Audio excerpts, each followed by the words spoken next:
Good morning po. Ito po yung almusal po natin. Yan po ay August 1.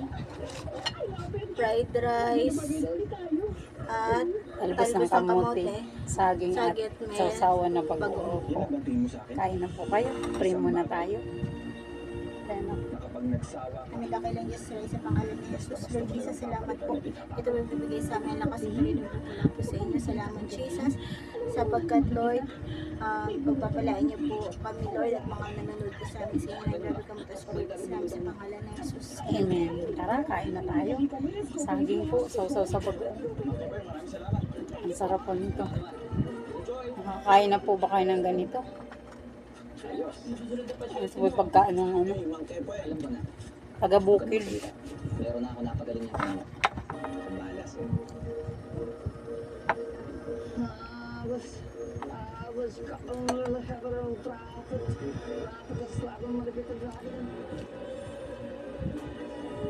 Ano rin nangyari eh? Bakit? Malakas naman sa mga espiritu tumatawag dyan, talaga. Hindi, baka wala nang bisa yung magana mo. Sino ba na nagsabi sa inyo may sakit ako? Hindi naman ako magpapagamot eh. Eh, ba't din mo? Dimples yan.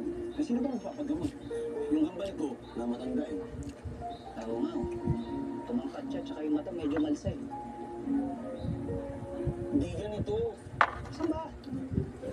Ha? Walang anak ko yun. Ang nanay mo dito. Hindi, yung lalaki, anak ko matibig. Miss, ano ba nangyari? Nakaapak po ako ng sa likod ng bahay namin. Sige, tatanungin kita. Gusto mo pa bang paayos yung tsura mo? Ayoko na po. Kaso, siya gusto niya, magkapareho pa rin kami ng mukha.